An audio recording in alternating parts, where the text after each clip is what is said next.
Welcome back to this session of molecular dynamics for the discoveries in science.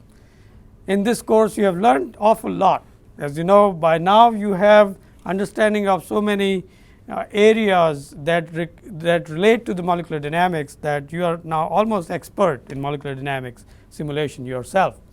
And in this session, you saw earlier two case studies. One was done by Professor Bala Sundaram in the area of colloidal materials, where there is a field induced phases in a heterogeneous mixture of charges, and that required you to understand in the electrical field when there is a colloidal substance.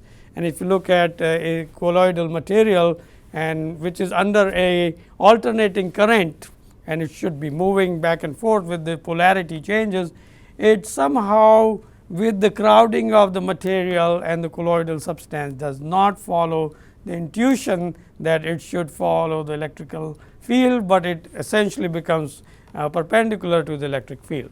And you heard from him how molecular dynamic simulation was used in order to understand and solve that problem, which was also an explanation of physiology or the phenomena behind that kind of non-intuitive behavior.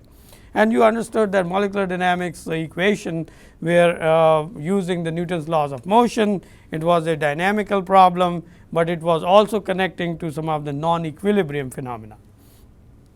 In the second case study from Professor Norit Hospel, you heard about the conformal exploration of two peptides and their hybrid polymer conjugate, where you understood that how new materials can be discovered using some of the ideas of molecular dynamics, where you use some of the commercial packages of molecular dynamics like NAMD and NAMD, as well as CHARM and some of the other AMBER kind of simulation packages, which was used by Professor Hospel to understand some of the peptides. And now peptides are the proteins, and they have certain way of folding and changing their configurational structure.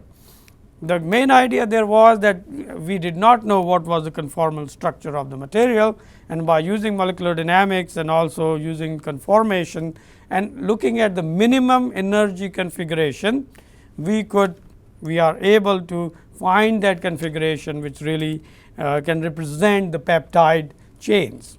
And in that you saw that there was simulated annealing, where you heated the substance quite a lot and then gradually cooled it so that it finds some of those minimum configurations. And in that case, you could have also used something like Monte Carlo metropolis method that we learned earlier. So, we now understand that molecular dynamics, while in one case was completely electric phenomena with the charge densities in a colloidal substances, on other hand completely now protein structures, and how we can understand the unknown structures as well as then design new structures by adding some of the hybrid polymer conjugates. So, with let us say if you have a particular situation of drug design where you want to change the protein structure which in a cell which is diseased, and so you are going to add some conjugate polymer. Now, you are talking about discovery of new drugs and discovery of new materials. So, I just wanted to give you that contextual understanding that how molecular dynamics is widely applicable. So, now let us get to some of the case studies that I will present to you, and two of them, and I have chosen them with particular understanding that I want to connect everything that you have learned to these two case studies. And the reason these two case studies are important, because I am going to look at one study which is based on some of the understanding of vibrational spectroscopy, and would tell you about a very practical problem of icing on and metallic surfaces, which has very wide application in terms of designing de-icing material, de-icing polymers, de-icing painting. And as you know, especially in New England, when you have severe winter, the icing on the structures is a major problem, and that causes catastrophic failures of the high tension wires. The electricity goes away because all of those electrical wires, because of the load of ice which has stuck on these long cables, breaks them down, and then you know the consequences. So, there was a research that I conducted many years back in understanding how we can design much better de-icing chemicals as well as layers by understanding fundamentals of icing on metallic surfaces.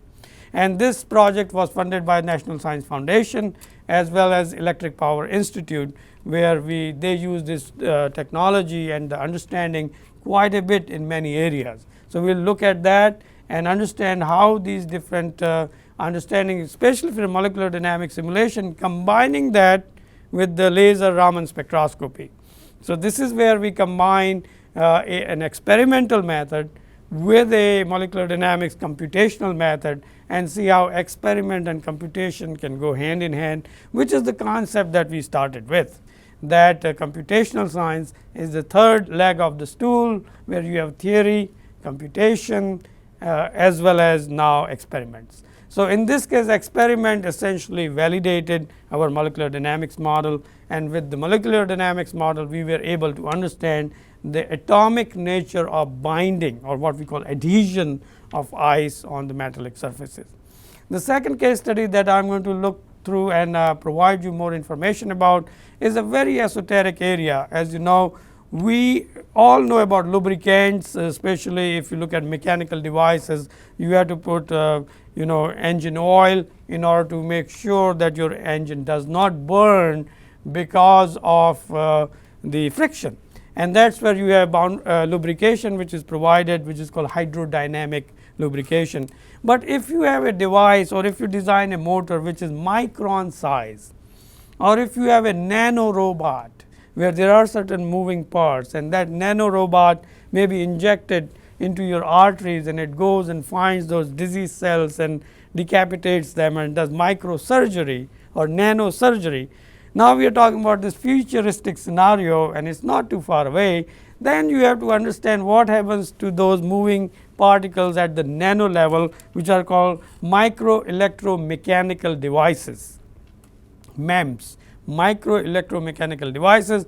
These MEMS are very important for creating these micro robots, and in that case you need to understand how to lubricate those elements using what we call as boundary lubrication.